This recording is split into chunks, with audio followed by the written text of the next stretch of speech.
Welcome to our channel exam cluster Jharkhand. आज के video में हम लोग एक्सपेक्टेड कट ऑफ के बारे में बात करेंगे। जेएसएससी सीजीएल 2023 का जो एक्सपेक्टेड कट ऑफ मतलब कट ऑफ क्या हो सकता है। तो एग्जाम से पहले आपको एक आइडिया होना चाहिए आपके दिमाग में कि कट ऑफ क्या हो सकता है, क्योंकि इससे क्या होगा ना कि अभी आप जब टेस्ट सीरीज वगैरह बनाओगे तो उसमें आपको एक आइडिया लेकर के चलना चाहिए कि भाई 750 का एग्जाम है तो उसमें मेरा कितना आना चाहिए ताकि मेरा सिलेक्शन हो पाए।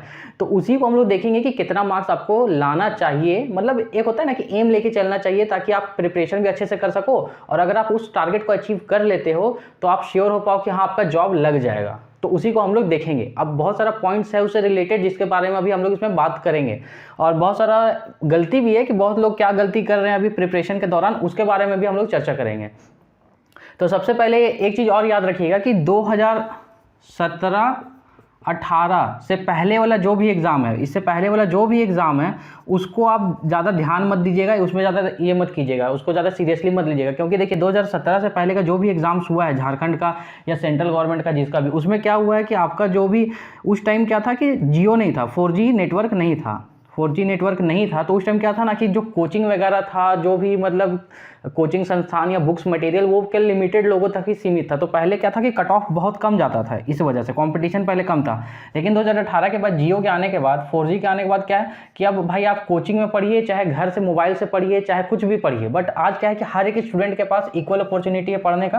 तो हर कोई तैयारी रगड़ के कर रहा है। तो इसमें अगर आप पहले के टाइम पे ना अगर आप कोचिंग जाते थे तो आपका मतलब कि पास होने का चांसेस बहुत बढ़ जाता था। और अब क्या है कि भाई हर किसी के पास घर में ही कोचिंग अवेलेबल है, सब फ़ोन पे लैपटॉप पे सब अपना कोचिंग कर ले रहा है, या कोई भी सब्जेक्ट उसको पढ़ना हो तो वो इजीली पढ़ सकता है, पूरा मटेरियल आपका अवेलेबल है इंटरनेट पे। तो अब क्या जाता है, कट ऑफ अब हाई जाएगा।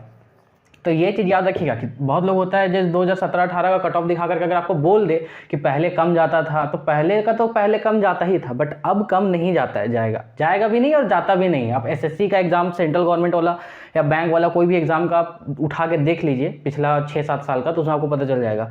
तो आजकल का कट ऑफ आपका हाई आता है, उसके अकॉर्डिंग ही हम लोग यहाँ पे डिस्कशन करेंगे। अब चलिए सबसे पहले सब्जेक्ट वाइज करके थोड़ा सा देख लेते हैं कि कौन कौन सा सब्जेक्ट है और कौन कौन सा सब्जेक्ट, मतलब सब्जेक्ट वाइज भी इसलिए ज़रूरत है क्योंकि इसका भी एक बेसिक का सिंपल समझ लीजिए रूल कि आपका जैसे मैथ हो गया और आपका रीजनिंग हो गया और आपका मान के चलिए जीके हो गया। इन दोनों में अंतर मैं पहले बता देता हूँ कि कितना भी बड़ा धुरंधर आदमी होगा, अगर बहुत अच्छा स्टूडेंट है तो मैथ और रीजनिंग में भाई अगर मान के चलिए अगर 100 क्वेश्चन है तो वो 100 में लगभग उसमें लगभग 90 क्वेश्चन वो बना देगा। लेकिन जीके में, जनरल नॉलेज में क्या होता है कि इसका जो सब्जेक्ट, इसका जो सिलेबस है वो इतना वास्ट होता है कि अगर 100 क्वेश्चन है तो उसमें से आपका लगभग 60 से 65 क्वेश्चन, मतलब 60-65 क्वेश्चन ही बना पाता है। तो अंतर आपको यहाँ दिख रहा होगा कि मैथ रीजनिंग में क्या होता है कि प्रैक्टिस का चीज़ है, अगर आप प्रैक्टिस करोगे तो फुल मार्क्स ला सकते हो, बट जीके में क्या है कि कितना भी प्रैक्टिस कर लो 60-70% मार्क्स से ज़्यादा आप नहीं ला पाओगे। तो उसी के लिए होता है क्या है कि ये दोनों का अगर कट ऑफ बनेगा ना तो अलग अलग बनता है, दोनों में समझिए बहुत अंतर आ जाता है कट ऑफ में। और हम लोग का जो जेएसएससी सीजीएल का इस बार का एग्जाम है इसमें आप गौर कीजिए कि मैथ रीजनिंग भी है और आपका फिर यहाँ पे कंप्यूटर साइंस भी है, उसके बाद लगभग जीके है और उसका फिर आपका यहाँ लैंग्वेज है। तो एक चीज़ याद रखिएगा कि देखिए मैथ रीजनिंग आपका 20-20 क्वेश्चन है और उसके बाद फिर बाकी आपका समझिए जीके वाला ही पोर्शन है, और लैंग्वेज को अगर हटा दीजिएगा तो इसलिए थोड़ा सा कट ऑफ इसमें थोड़ा सा अलग होगा। तो उसको हम लोग थोड़ा सा देखते हैं कि करके।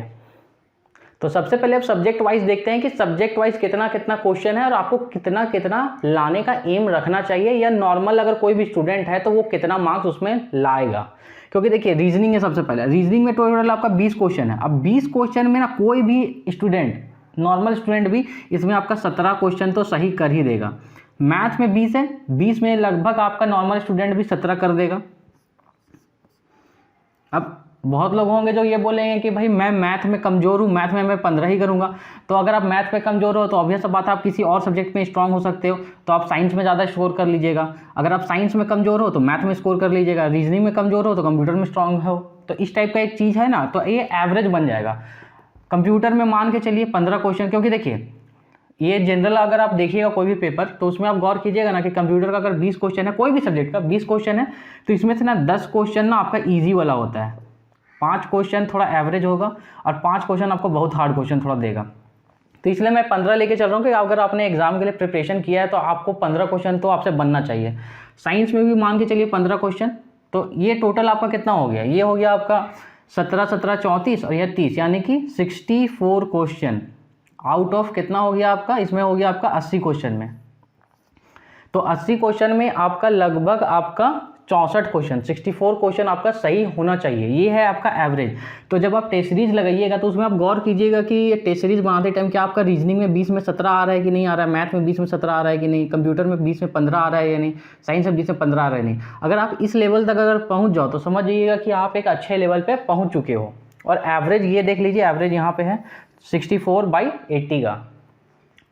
उसके बाद फिर देखिए यहाँ पे अब आता है साइंस, उसके बाद फिर देखिए यहाँ पे आता है झारखंड। अब देखिए झारखंड और इंडिया ये दोनों थोड़ा सा मैंने इसको अलग इसलिए रखा था क्योंकि अब यहाँ पे गौर कीजिए कि झारखंड का टोटल 40 क्वेश्चन है। 40 में से ऑन एन एवरेज अच्छा स्टूडेंट जिसका सिलेक्शन होने वाला है वो इसमें से एटलीस्ट 30 क्वेश्चन तो आपका बना ही देगा, 30 क्वेश्चन बना देगा। और उसके बाद फिर आपका आता है इंडिया।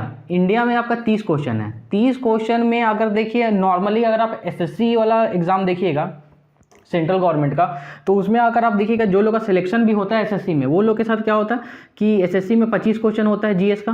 25 में से वो लोग जिसका सिलेक्शन होता है वो लोग भी आपका 16 से 17 क्वेश्चन ही सही कर पाता है अच्छा से, मतलब एवरेजली, यानी कि लगभग आपका 60% 60-70% आसपास। तो उसी हिसाब से अगर मान लीजिए तो इंडिया वाला जो टॉपिक है इसमें मोटा मोटी मान लीजिए कि 20 क्वेश्चन के अराउंड ही नॉर्मल आदमी, मतलब कि जिसका सिलेक्शन होने वाला है वो लोग भी इतना ही इसमें करेगा। अब बहुत लोग बोलेंगे कि नहीं हम 30 में 25 कर देंगे। अगर आप इंडिया जीके में टाइम दीजिएगा 30 में 25 कीजिएगा तो आपका झारखंड में जो आप 40 में 30 ला रहे हो उसमें 25 पा जाइएगा। तो मोटा मोटी एवरेज यहाँ पे हम लोगों ने इसमें 50 क्वेश्चन का रखा है। यानी कि अगर इस वाले पोर्शन का अगर बात कीजिएगा तो इसमें कितना हो गया 50 क्वेश्चन आपको 70 में, 50 क्वेश्चन आपका 70 में हो गया इसमें। और उसके बाद फिर आता है मोस्ट इंपॉर्टेंट लैंग्वेज, सबसे बड़ा चीज़ है लैंग्वेज, क्योंकि 100 क्वेश्चन इसमें अकेले 100 क्वेश्चन लैंग्वेज का है। तो 100 क्वेश्चन अगर आपका लैंग्वेज का है तो 100 क्वेश्चन में कोई भी स्टूडेंट जो उसका सिलेक्शन होने वाला है वो 85 से नीचे इसमें नहीं स्कोर करेगा, 85 से। तो ये हो गया आपका 85। तो ये हो गया आपका 80 में इस साइड वाला पोर्शन में आपको 64, इधर वाला में आपका लगभग 50 क्वेश्चन, और इसमें 100 में आपका लगभग कितना 85, इतना आपका स्कोर होना चाहिए। अब देखिए कि अब टोटल हम लोगों ने सारा सब्जेक्ट्स को अलग अलग करके देख लिया, reasoning, math, computer science, Jharkhand, India, language. अब इसमें अब देखिए कि अब सबसे बड़ा गलती अभी क्या कर रहे हैं बहुत सारे लोग, मैं वो बता देता हूँ कि अगर मान के चलिए आपका कंप्यूटर वीक है, आप पूरा रगड़ के कंप्यूटर पढ़ रहे हो, मतलब कंप्यूटर को चीर फाड़ दिया आप एकदम, कंप्यूटर में 20 में 20 ले आओ, लेकिन कंप्यूटर के लिए आपने जितना टाइम दिया आपने वो टाइम लाया कहाँ से, आप दूसरे सब्जेक्ट्स को ही मैनेज करके टाइम ला रहे हो। यानी कि कंप्यूटर में अगर आपका ज़्यादा मार्क्स आता है तो ऑब्वियस सा बात है किसी इनमें से किसी सब्जेक्ट में आपका मार्क्स गिरेगा। तो यही सबसे बड़ा गलती कि कोई अगर साइंस पढ़ रहा है तो साइंस से पढ़ रहा है, कोई झारखंड पढ़ रहा है तो झारखंड ही पढ़ रहा है। लेकिन एक चीज़ याद रखिएगा कि आपको अगर सिलेक्शन लेना है तो आपको एवरेज मार्क्स लाना पड़ेगा। एवरेज कौन सा एवरेज, जो यहाँ पर मैंने लिखा है इस टाइप का एवरेज आपको बनाना पड़ेगा कि हर सब्जेक्ट में आपको अच्छा मार्क्स लाना है। ऐसा नहीं कर सकते हो कि आप एक सब्जेक्ट को कंप्लीट छोड़ सकते हो, क्योंकि हर एक सब्जेक्ट में अच्छा खासा क्वेश्चन है, 20 20 20 20 40 30 100, तो आप किसी भी सब्जेक्ट को छोड़ नहीं सकते हो या कॉम्प्रोमाइज़ नहीं कर सकते हो। इसमें आपको मार्क्स के हिसाब से सबको इज्जत देना पड़ेगा और हर एक सब्जेक्ट में आपको एवरेज स्कोर करना पड़ेगा। जैसा कि मैंने एवरेज बना करके यहाँ लिखा है, इस टाइप का एक स्कोर आपको करना पड़ेगा, तभी आपका मान के चलिए कि सब सब्जेक्ट में मार्क्स उठेगा और एवरेज बनने के बाद आपका एक अच्छा खासा मार्क्स बन जाएगा। तो अब चलिए फाइनली देखते हैं कि कैटेगरी वाइज आपको कितना टारगेट रखना चाहिए। तो अगर आप यूआर कैटेगरी से हो तो आपको 195 के अराउंड का टारगेट रखना चाहिए कि 195 क्वेश्चंस के अराउंड आपका सही होना चाहिए आउट ऑफ 250 क्वेश्चन जो है।